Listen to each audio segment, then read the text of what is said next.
ఆశ్చర్యకరమైన బైబిల్ పాఠముగా దినవృత్తాంతములు 2వ గ్రంథము 19 మరియు 20 అధ్యాయాలు చదువుకుందాము. యూదా రాజైన యెహోషాపాతు ఏ అపాయమును చెందకుండా యెరూషలేమునందుండు తన నగరునకు తిరిగి రాగా, దీర్ఘదర్శి హనానీ కుమారుడునగు యెహూ అతనిని ఎదుర్కొనబోయి రాజైన యెహోషాపాతుకు ఇలాగు ప్రకటన చేసెను. నీవు భక్తిహీనులకు సహాయం చేసి యెహోవా శత్రువులకు స్నేహితుడవైతివి కదా. అందువలన యెహోవా సన్నిధి నుండి కోపము నీ మీదికి వచ్చును.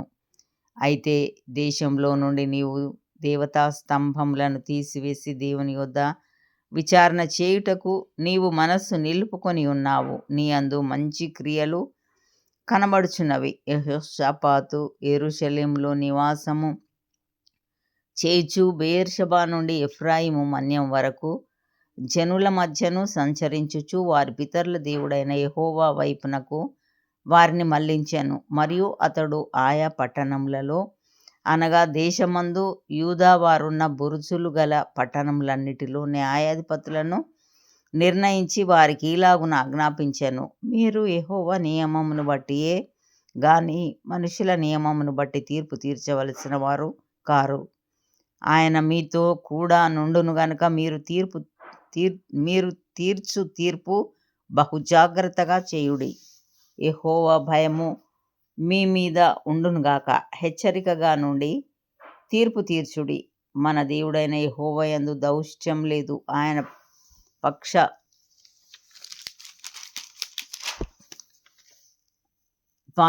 పక్షపాతి కాడు, లంచం పుచ్చుకొనువాడు కాడు. మరియు తాను యెరూషలేమునకు వచ్చినప్పుడు యెహోవా నిర్ణయించిన న్యాయమును జరిగించుటకును సందేహాంశములను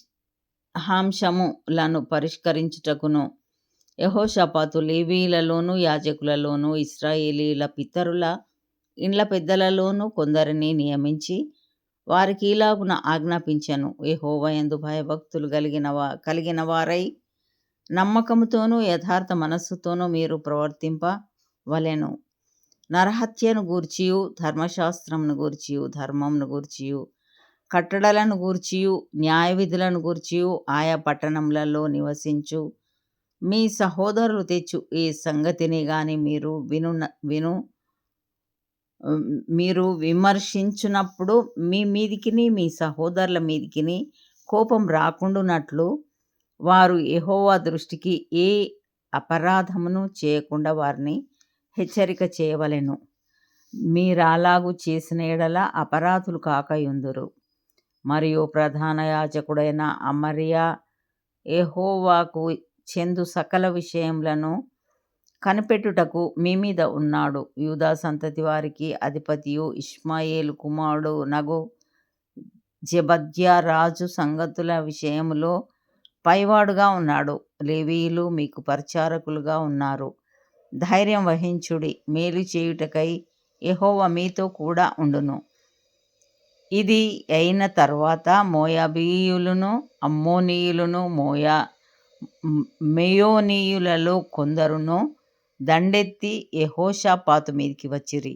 అంతలో కొందరు వచ్చి సముద్రము ఆవల నుండి సిరియనుల తట్టు నుండి గొప్ప సైన్యం ఒకటి నీ మీదికి వచ్చుచున్నది, చిత్తగించుము. వారు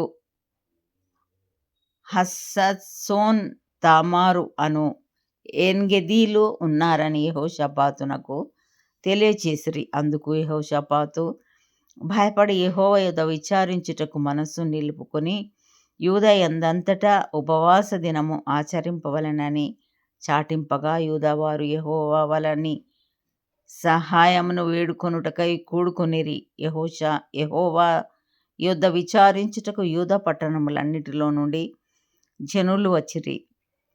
యెహోషాపాతు యెహోవా మందిరంలో క్రొత్త శాల ఎదుట సమాజంగా కూడిన యూదా యెరూషలేముల జనుల మధ్యను నిలువబడి, మా పితరుల దేవా యెహోవా, నీవు ఆకాశమందు దేవుడవై ఉన్నావు. అన్యజనుల రాజ్యములను ఏలువాడవు నీవే. నీవు బాహుబలం గలవాడవు, పరాక్రమం గలవాడవు. నిన్నెదిరించుటకెవరికిని బలము చాలదు. నీ జనులైన ఇశ్రాయేలీయుల ఎదుట నుండి ఈ దేశపు కాపురస్తులను తోలివేసి నీ స్నేహితుడైన అబ్రహాము యొక్క సంతతికి దీనిని శాశ్వతముగా నిచ్చిన మా దేవుడవు నీవే. వారు అందులో నివాసం చేసి కీడైనను, యుద్ధమైనను, తీర్పైనను, తెగులైనను, కరవైనను మా మీదికి వచ్చినప్పుడు మేము ఈ మందిరము ఎదుటను నీ ఎదుటను నిలవబడి మా శ్రమలో నీకు మొర్రపెట్టిన ఎడల నీవు ఆలకించి మమ్మను రక్షించుదువని అనుకుని ఇచ్చట నీ నామ ఘనత కొరకు ఈ పరిశుద్ధ స్థలమును కట్టించిరి. నీ పేరు ఈ మందిరమునకు పెట్టబడను కదా. ఇశ్రాయేలీలు ఐగుప్తులో నుండి వచ్చినప్పుడు నీవు వారిని అమ్మోనీయులతోనూ మోయాబీలతోనూ షేయీరు మన్యవాసులతోనూ యుద్ధము చేయనీయలేదు గనుక ఇశ్రాయేలీలు వారిని నిర్మూలము చేయక వారి యొద్ద నుండి తొలగి పోయిరి. మేము స్వతంత్రించుకొనవలెనని నీవు మాకిచ్చిన నీ స్వాస్థ్యంలో నుండి మమ్మను తోలివేయుటకై వారు బయలుదేరి వచ్చి మాకెట్టి ప్రత్యుపకారం చేయుచున్నారో దృష్టించుము. మా దేవా, నీవు వారికి తీర్పు తీర్చవా? మా మీదికి వచ్చు ఈ గొప్ప సైన్యంతో యుద్ధం చేయుటకును మాకు శక్తి చాలదు, ఏమి చేయుటకును మాకు తోచదు. నీవే మాకు దిక్కు అని ప్రార్థన చేశాను. యూదా వారందరూ తమ శిశువులతోనూ భార్యలతోనూ పిల్లలతోనూ యెహోవా సన్నిధిని నిలవబడిరి. అప్పుడు మత్తన్యాకు పుట్టిన యెహీయేలు కుమారుడైన బెనాయాకు జననమైన జెకర్యా కుమారుడును ఆసాపు సంతతివాడును లేవీయుడు నగు యహజీయేలు సమాజంలో ఉండెను. యెహోవా ఆత్మ అతని మీదికి రాగా అతడు ఇలాగూ ప్రకటించెను. యూదావార్లారా, యెరూషలేము కాపురస్తులారా, యెహోషాపాతు రాజా, మీరందరూ ఆలకించుడి. యెహోవా సెలవిచ్చినదేమనగా, ఈ గొప్ప సైన్యమునకు మీరు భయపడకుడి, జడియకుడి. ఈ యుద్ధము మీరు కాదు, దేవుడే జరిగించును. రేపు వారి మీదికి పోవుడి. వారు జీచు అను ఎక్కుడు మార్గమున వచ్చెదరు. మీరు యెరూవేలు అరణ్యము ముందరనున్న వాగు కొన దగ్గర వారిని కనుగొందురు. ఈ యుద్ధంలో మీరు పోట్లాడవలసిన నిమిత్తము లేదు. యూదా వారలారా, యెరూషలేము వారలారా, మీరు యుద్ధ పంక్తులు తీర్చి నిలవబడుడి. మీతో కూడనున్న యెహోవా దయచేయు రక్షణను మీరు చూచెదరు. భయపడకుడి, జడియకుడి. రేపు వారి మీదికి పోవుడి. యెహోవా మీతో కూడా ఉండును. అప్పుడు యెహోషాపాతు సాష్టాంగ నమస్కారం చేశాను. యూదావారును యెరూషలేము కాపురస్తులను యెహోవా సన్నిధిని సాగిలపడి నమస్కరించిరి.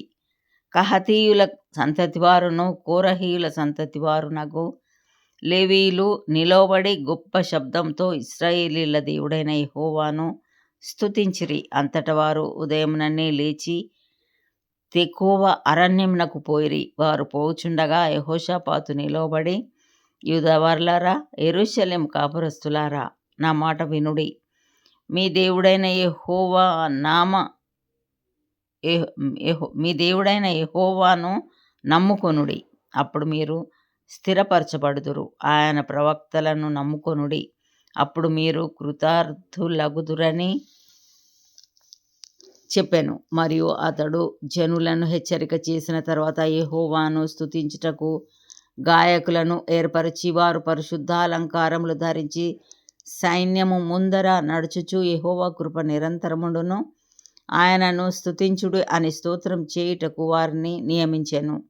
వారు పాడుటకును స్తుతించుటకును మొదలుపెట్టగా యెహోవా యూదా వారి మీదికి వచ్చిన అమ్మోనీయుల మీదను మోయాబీల మీదను షేయీరు మన్యవాసుల మీదను మాటుగాండ్రను పెట్టెను గనుక వారు హతులైరి. అమ్మోనీయులను మోయాబీయులను షేయీరు మన్య నివాసులను బొత్తిగా చంపి నిర్మూలం చేయవలెనని పొంచి ఉండి వారి మీద పడిరి. వారు షేయీరు కాపురస్తులను కడముట్టించిన తరువాత తమలో ఒకరినొకరు చంపుకొనుటకు మొదలుపెట్టిరి. యూదా వారు అరణ్యమందున్న కాపర్ల దుర్గం దగ్గరకు వచ్చి సైన్యము తట్టు చూడగా వారు శవములై నేలపడి ఉండిరి. ఒకడును తప్పించుకొనలేదు. యెహోషాపాతును అతని జనులను వారి వస్తువులను దోచుకొనుటకు దగ్గరకు రాగా ఆ శవముల యుద్ధ విస్తారమైన ధనమును ప్రశస్తమైన నగలును కనబడెను.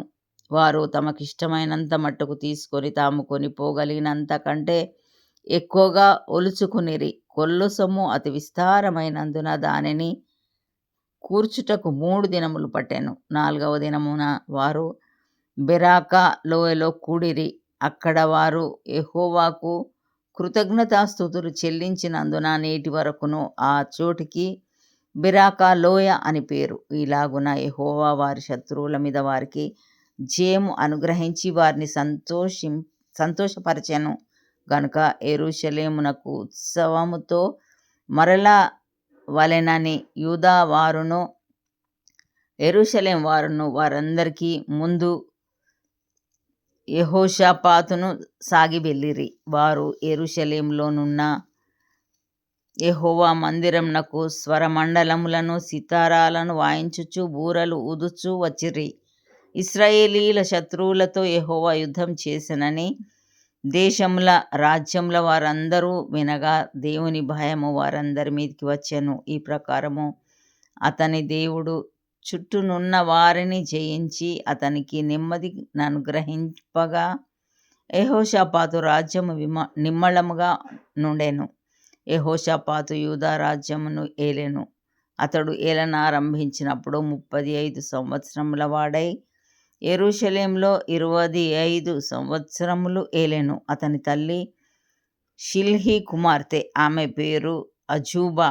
అతడు యెహోవా దృష్టికి యథార్థముగా ప్రవర్తించి తన తండ్రి అయిన ఆసా మార్గమందు నడుచుచు దానిలో నుండి తొలగిపోకుండెను. అయితే అప్పటికింకను జనులు తమ పితరుల దేవుని వెదకుటకు తమ హృదయములను స్థిరపరచుకునలేదు. అతడు ఉన్నత స్థలములను